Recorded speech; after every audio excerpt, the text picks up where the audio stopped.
जय श्री कृष्ण भक्तों मैं कैलाश पंडित सुपुत्र परम आदरणीय गुरुवर ज्योतिषाचार्य भागवत कथा वाचक पंडित सोहनलाल शर्मा जी, मैं गुरु जी के आदेश से तथा भगवान परशुराम जी के आशीर्वाद से आज भगवान विष्णु के छठे अवतार भगवान श्री कृष्ण के द्वारा अपने सखा पार्थ को अर्जुन को दिए गए श्रीमद् भगवत गीता के ज्ञान के सार को आप सभी को सुनाने के लिए यहाँ उपस्थित हुआ हूँ। भक्तों, श्रीमद् भगवत गीता के 18 अध्याय हैं। मैं कैलाश पंडित एक एक करके सभी अध्यायों का सार आपके समक्ष भावपूर्ण स्वर के साथ प्रस्तुत करूंगा। मैं गीता सार को आरंभ करूं उससे पूर्व कृपया आप सभी हमारे इस चैनल को अधिक से अधिक संख्या में शेयर करके सब्सक्राइब कराएं, जिससे सभी सनातन धर्म प्रेमियों के पास ये गीता सार पहुंच जाए और उन्हें धर्म लाभ प्राप्त हो, उनका कल्याण हो। तो बोलिए भगवान श्री कृष्ण की जय। भगवते वासुदेवाय नमः। बोलिए श्री कृष्ण महाराज की जय। प्रिय भक्तों, श्रीमद् भगवत गीता सार का चौथा अध्याय आरंभ करते हैं।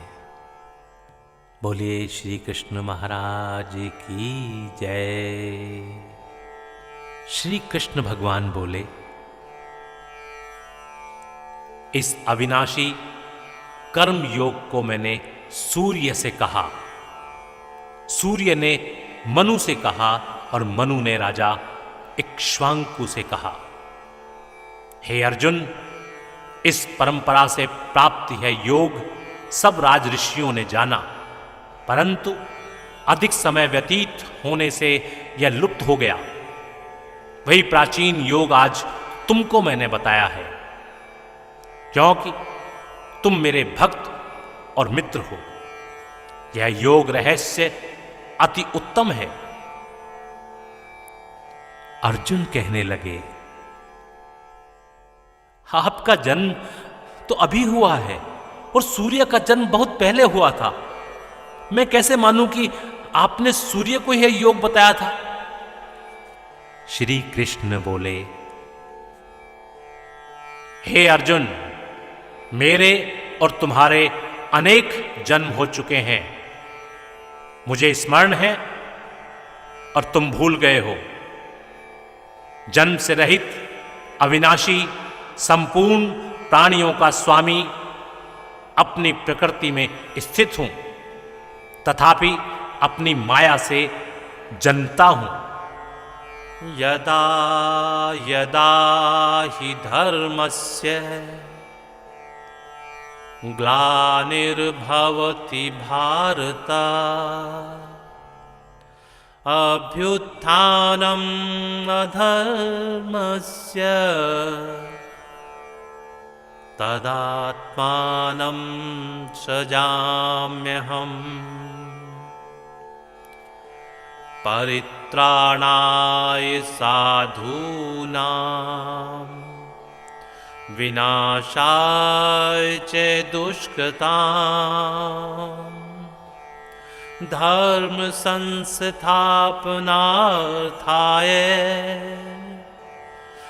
संभवामि युगे युगे। हे भारत, जब जब धर्म की हानि होती है और अधर्म का प्राबल्य हो जाता है, तब तब ही मैं जन्म लेता हूं। साधुओं की रक्षा, पापियों का नाश और धर्म की स्थापना के लिए प्रत्येक युग में जन्मता हूं। जो मेरे इस अलौकिक जन्म और कर्म का तत्व जानता है, वह मृत्यु होने पर भी जन्म नहीं लेता और मुझ में लीन हो जाता है। इस भांति मोह, भय और क्रोध को त्याग कर मुझ में भक्ति करके और मेरी शरणागति हो, बहुत से मनुष्य ज्ञान रूपी तप से पवित्र होकर मुझ में मिल गए हैं। जो जिस भाव से मेरा पूजन करता है उसको मैं उसी प्रकार का फल देता हूं। हे पार्थ, मनुष्य सब प्रकार से मेरे मार्ग का अनुसरण करते हैं, अर्थात यह चाहे जिसकी सेवा करें वह मेरी ही सेवा है। मनुष्य लोक में कर्म सिद्धि की इच्छा करने वाले देवताओं का पूजन करते हैं, क्योंकि इस लोक में कर्म की सिद्धि शीघ्र होती है। मैंने चारों वर्णों की सृष्टि अपने अपने गुण और कर्म से की है। सृष्टि का कर्ता मैं हूं, तथापि मुझे अकर्ता अविनाशी जानो। कर्म मुझको वृद्ध नहीं कर सकते, तथापि कर्म फल में मेरी कामना नहीं है। इस प्रकार जो मुझको पहचानता है वह कर्मों के बंधन में नहीं पड़ता। अतएव पूर्व पुरुषों के लिए किए हुए कर्म को तू भी कर। हे अर्जुन, कर्म क्या है और अकर्म क्या है, इसके विचार में विद्वान की बुद्धि भी चकरा जाती है। उसी कर्म का वर्णन मैं तुझसे करूंगा जिसके जानने से संसार के बंधन छूटकर मोक्ष के भागी हो गए। कर्म, विकर्म और अकर्म तीनों का जानना आवश्यक है, क्योंकि कर्म की गति गंभीर है। हे अर्जुन, जो कर्म करने की कोई कामना नहीं रखता है और जिसके समस्त कर्म ज्ञान रूपी अग्नि से भस्म निर्मल हो गए हैं, उसको पंडित कहते हैं। जो कर्म फल की आशा छोड़कर करता है और उनमें आसक्ति भी नहीं रखता है और निराश्रय ही संतुष्ट रहता है, ऐसा मनुष्य कर्मों में घिरा रहने पर भी मानो कुछ नहीं करता है। दैव योग से जो कुछ भी मिल जाए उसी पर संतुष्ट रहता है। जो हर्ष, शोक आदि द्वंद्वों से मुक्त है तथा किसी से ईर्ष्या नहीं करता, कर्म की सिद्धि या असिद्धि में भेद नहीं समझता, वह कर्म करता हुआ भी उसमें नहीं बंधता। जो फल की इच्छा नहीं रखता वह कामना से दूर हो गया है। ज्ञान में इसका मन चंचल है। जो यज्ञ के कर्म करता है वे सब कर्म लुप्त हो जाते हैं। हवन करने का पदार्थ भी ब्रह्म है, आहुति देने वाला भी ब्रह्म है। इस प्रकार जिसकी बुद्धि में सब कर्म ज्ञान में है, उसको ब्रह्म प्राप्त होता है। कोई कोई कर्मयोगी देवताओं की पूजा करते हैं और ज्ञान योगी ब्रह्म रूप अग्नि में यज्ञ रूप से हवन कर परमात्मा का भजन करते हैं।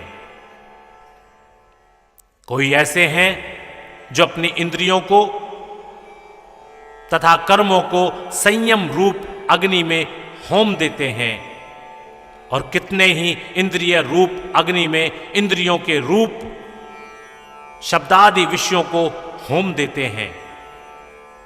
कितने ही लोग इंद्रियों के सब कर्मों को और प्राणों के कर्मों को आत्मज्ञान से प्रज्वलित संयम रूप अग्नि में होम देते हैं।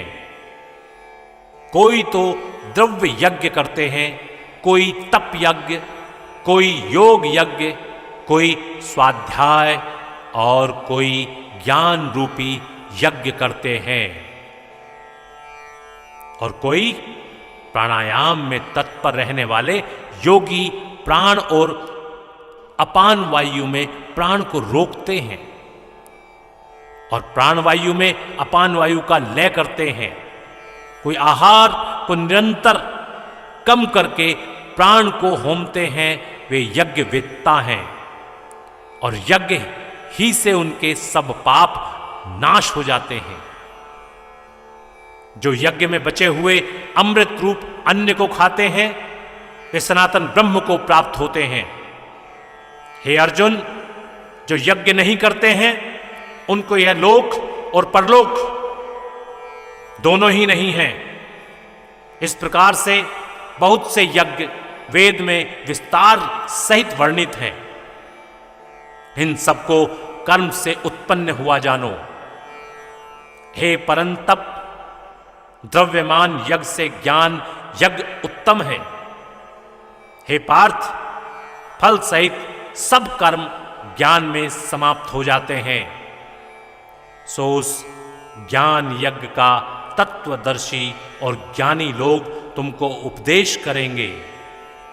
इसलिए तुम उनकी सेवा करना और उनको विनय पूर्वक प्रसन्न करके ज्ञान यज्ञ जानना।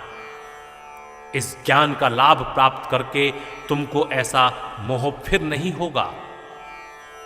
इसी ज्ञान से समस्त प्राणियों को तुम अपने में और मुझ में देखोगे।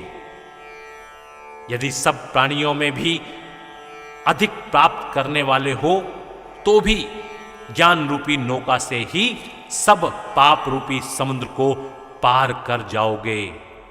हे अर्जुन, जिस प्रकार प्रज्वलित अग्नि लकड़ी को जलाकर भस्म कर देती है, वैसे ही ज्ञान रूपी अग्नि सब कर्मों को भस्म कर डालती है।